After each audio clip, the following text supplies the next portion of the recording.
Oh, you thought Diddy was bad? Well, he is. But you want to meet someone who's arguably worse? Vince McMahon. See, Vince McMahon had a problem. He's currently under federal investigation for misconduct with many women. When we think of powerful figures getting exposed, we picture moguls and billionaires. But one name tops them all: Vincent Kennedy McMahon. After decades of building an empire amid allegations and cover-ups, he's now panicking, as his final days as a free man may be near. Here is what is happening. The empire built on secrets.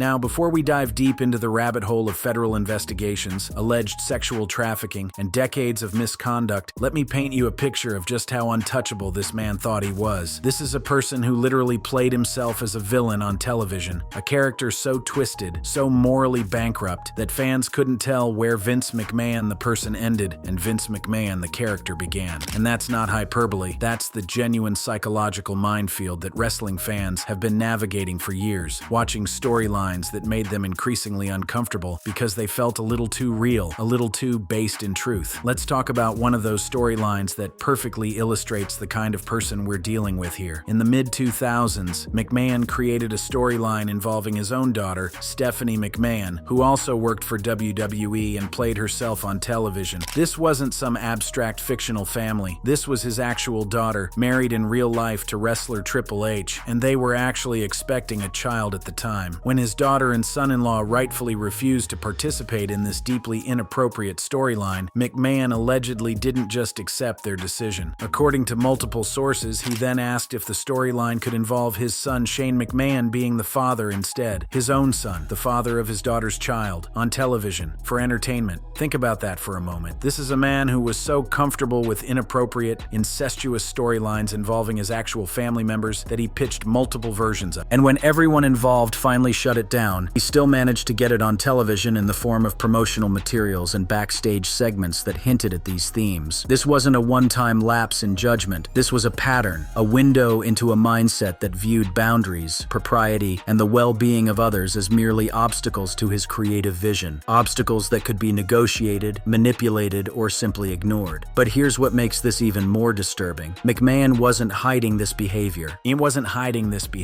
was broadcasting it to millions of people every single week. He was so confident in his power, so assured of his invincibility, that he didn't feel the need to conceal his worst impulses. Instead, he packaged them as entertainment, as storylines, as just part of the show. And for decades, it worked. The wrestling industry, the media, sponsors, corporate partners, they all looked the other way because the money kept flowing, the ratings stayed strong, and Vince McMahon's empire kept growing. Now, this pattern of alleged misconduct and abuse of power didn't start in the 2000s. According to extensive investigative reporting and multiple lawsuits, McMahon's alleged behavior goes back decades, with accusations spanning from the 1980s all the way to 2022. We're talking about a 40-year timeline of alleged sexual harassment, assault, trafficking, and systematic cover-ups through non-disclosure agreements and multi-million-dollar settlements. The FBI's interest in McMahon isn't new either. In fact, this is the second major federal investigation into WWE during McMahon's reign. The first came in 1994, when the FBI and DEA launched Operation Piledriver, a massive probe into anabolic steroid distribution throughout the professional wrestling industry. McMahon was indicted on multiple felony counts, accused of orchestrating what prosecutors called a juice machine that required wrestlers to use steroids to maintain their physiques for television. The trial lasted 3 weeks, featured testimony from wrestling legends like Hulk Hogan, and ended with McMahon's acquittal on all charges. But here's what's crucial to understand. Even though McMahon was acquitted in that case, the investigation revealed a culture within WWE that was willing to push the boundaries of legality, ethics, and human well-being in pursuit of entertainment and profit. Multiple wrestlers testified about the pressure they felt to use performance-enhancing drugs, about the toll it took on their bodies, about colleagues' federal scrutiny that he could beat the charges, that he was, in fact, untouchable. And for nearly 30 years after that acquittal, it appeared he was right. But then came 2022, and everything began to unravel in a way that even Vince McMahon couldn't script his way out of. In June 2022, the Wall Street Journal broke a story that would change everything. McMahon had made a $3 million undisclosed payment to a former employee with whom he allegedly had an affair. This wasn't just a salacious detail about a powerful man's personal life. This was a violation of WWE's disclosure requirements, a sign that McMahon had been using company resources to cover up relationships that could expose him and the company company to legal liability. Within 2 days of that report going public, McMahon stepped down as WWE chairman and CEO. But here's where it gets interesting, where we start to see just how much power this man wielded. Even though he stepped down from his executive roles, McMahon never sold his controlling stake in the company. He remained the majority shareholder, which meant he still controlled WWE from behind the scenes. And in a move that shocked absolutely no one who understood how power works in corporate America, McMahon maneuvered his way back onto the WWE board of directors in January 2023, just 7 months after his supposed disgrace. But that $3 million payment, it was just the tip of the iceberg. As journalists continued digging, they uncovered a pattern of hush money payments totaling over $12 million to multiple women over the years. We're not talking about one mistake, one inappropriate relationship, one moment of poor judgment. We're talking about systematic payments to silence allegations of sexual misconduct spanning years, possibly decades. And every single one of these payments was allegedly designed to protect McMahon and WWE from public scrutiny, from legal liability, from the consequences that ordinary people face when they abuse their power. The Securities and Exchange Commission of misconduct that the system designed to ensure corporate transparency had completely failed to hold him accountable in any meaningful way. And through all of this, the revelations, the resignations, the investigations, McMahon maintained his innocence, characterized the allegations as lies and distortions, and continued to wield enormous influence over WWE and its parent company, TKO Group Holdings, which was formed through a merger of WWE and UFC in 2023. Of misconduct that the system designed to ensure corporate transparency had completely failed to hold him accountable in any meaningful way. And through all of this, the revelations, the resignations, the investigations, McMahon maintained his innocence, characterized the allegations as lies and distortions, and continued to wield enormous influence over WWE and its parent company, TKO Group Holdings, which was formed through a merger of WWE and UFC in 2023. In fact, TKO was so concerned about the reputational and financial risks posed by McMahon's continued involvement that they explicitly warned investors in SEC filings that his presence on the board could expose the company to negative publicity and adverse financial and operational impacts. That's when the FBI decided it was time to take another look at Vince McMahon and WWE. But this time, they weren't investigating steroid distribution or drug policies. They were investigating something far more serious: allegations of sexual assault, trafficking, and a cover-up that reached the highest levels of one of America's most recognizable entertainment companies.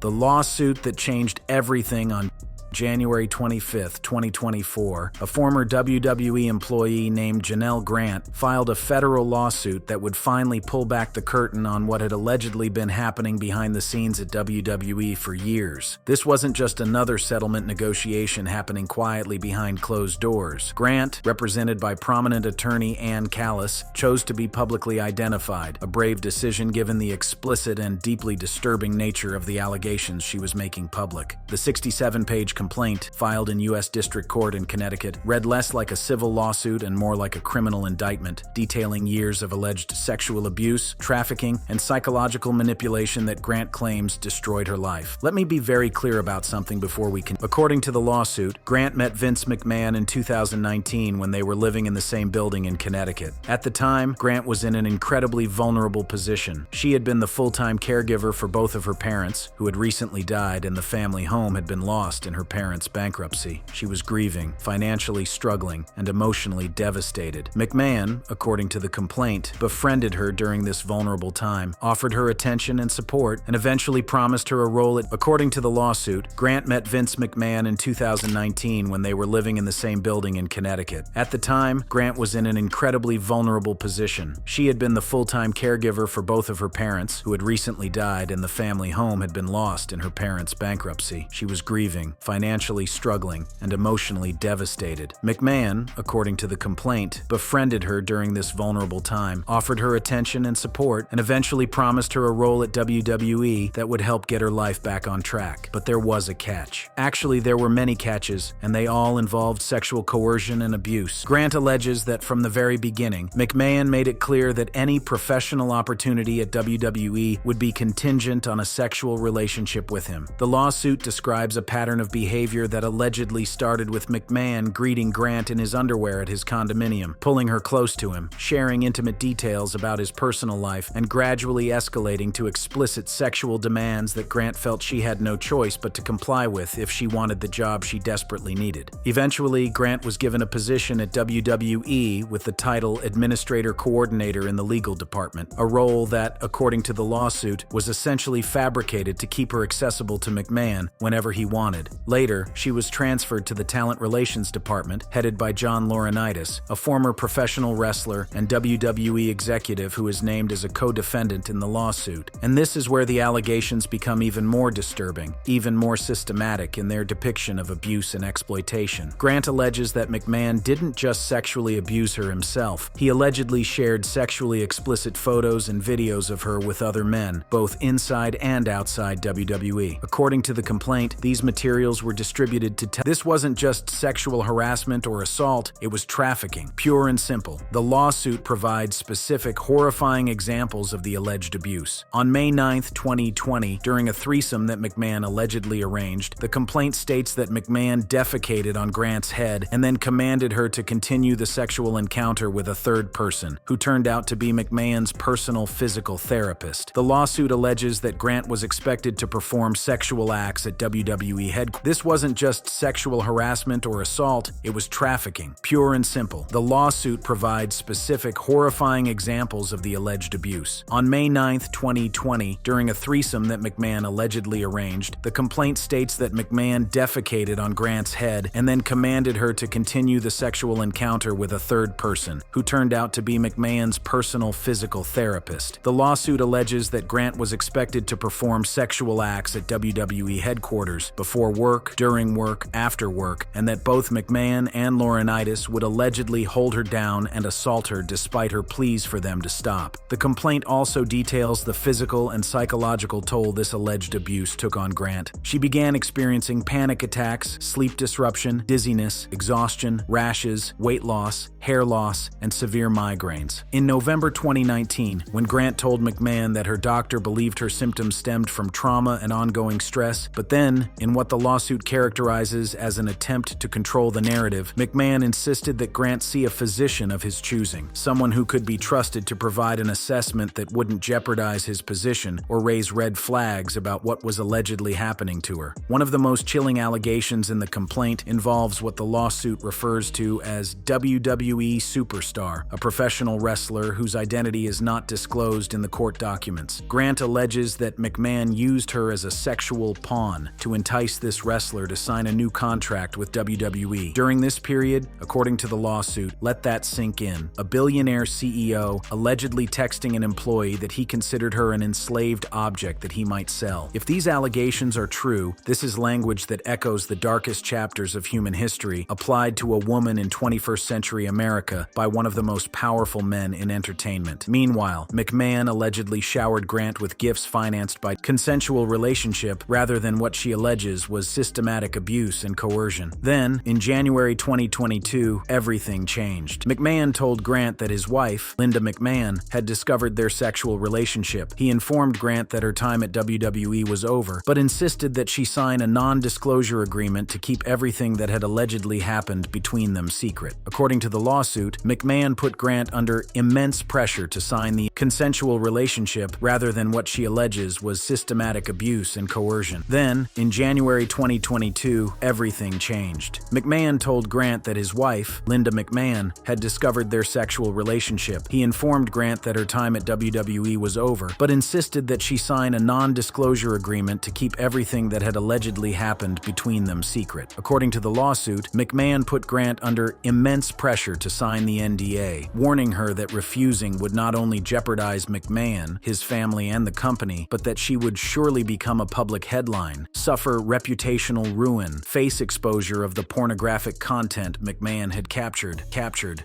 and be buried under McMahon's resources. Think that means.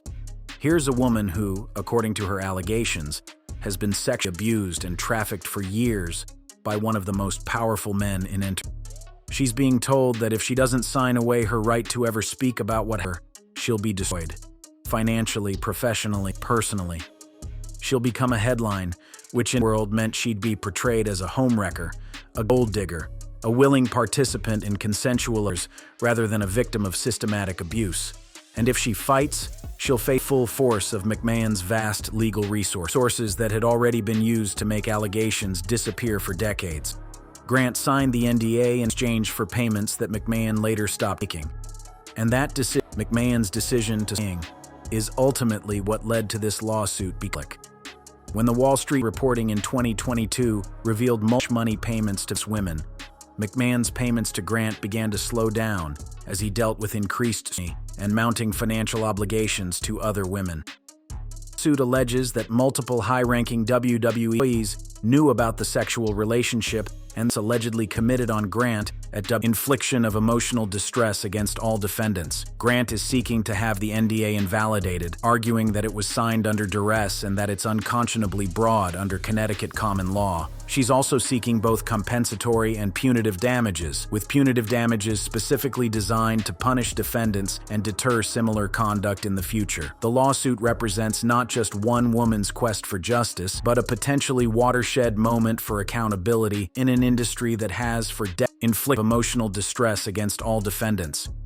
Grant seeking to have the NDA invalidated, arguing under duress and unconscionably broad Connecticut common law.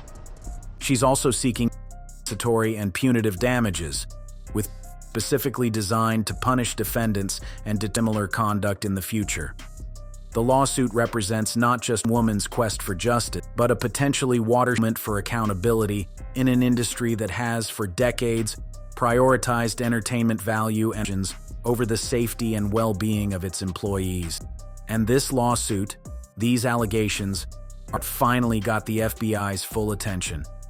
The FBI investigation and the reckoning. Just days after Janelle Grant's lawsuit became public, the Wall Street Journal reported something that sent shockwaves through WWE, through the wrestling industry, and through corporate America. Federal authorities in New York had been investigating Vince McMahon for sex assault and trafficking allegations. This wasn't a new investigation prompted Grant's lawsuit. The FBI had already been quietly building a case for months, and its decision to go public had simply accelerated a process well underway. The FBI's investigation had actually begun in August 2023, when federal agents executed a search warrant and subpoena at McMahon's Connecticut home. According to reports, agents were specifically looking for evidence related to the hush money payments, communication, financial records, text messages, emails, anything that could prove McMahon had systematically covered up actions of sexual misconduct and potentially used WWE corporate funds to do so.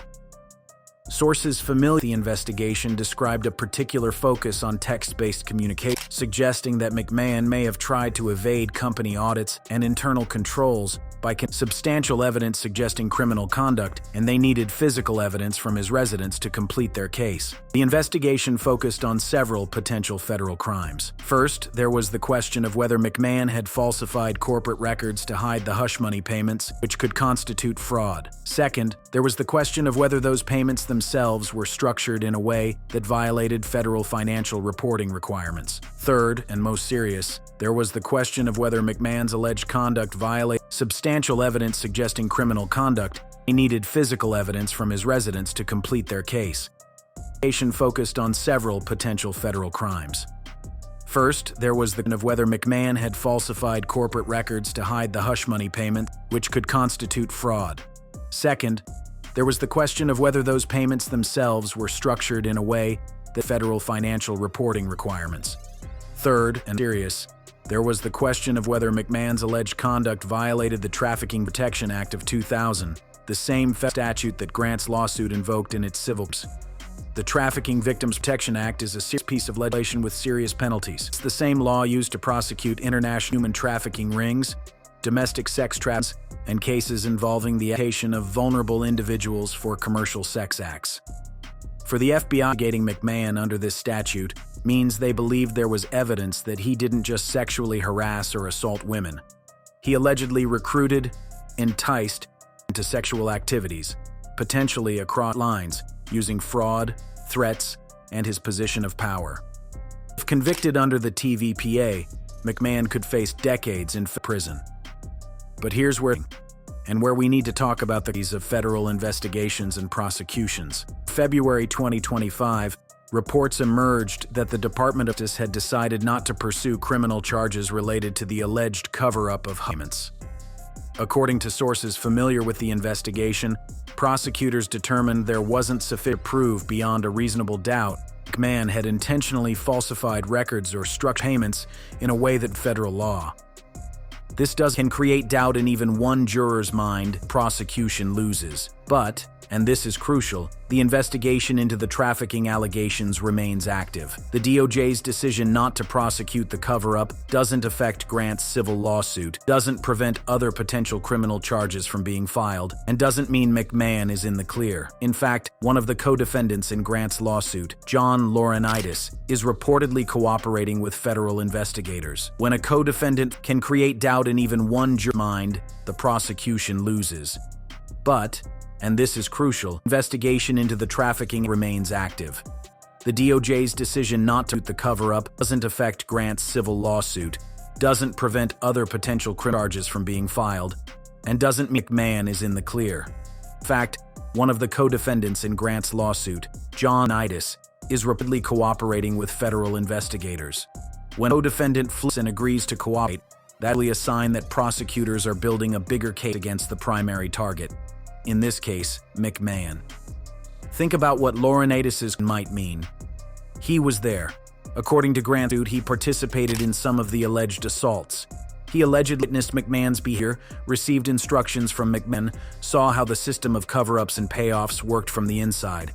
If he's likely providing investigators with testimony, documents, text messages, emails, evidence that could corroborate Grant's allegations, potentially implicate others at WWE who may have known about McMahon's alleged conduct. The immediate corporate fallout of this has been significant.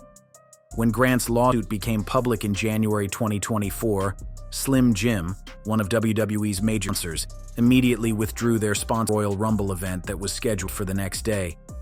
That same evening, TKO Group Holdings executives Mark Hero and Ari Emanuel, who had become McMahon's bosses through the WWE merger, urged McMahon to resign from his position on the board.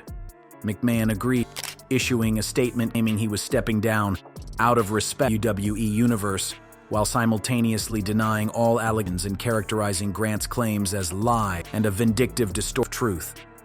The timing, Slim Jim pulled their sponsorship, Executives Holdings. He still benefits financially from WWE's success. He still has influence, connections, resources to fight these allegations in court for years if necessary, and his legal team has made clear that they intend to do exactly that, arguing that Grant's allegations are false, that any sexual relationship was consensual, and that the NDA she signed was a valid contract that should prevent her from making these claims public. In his public statements, McMahon has consistently maintained his innocence. He still benefits financially from WWE's success.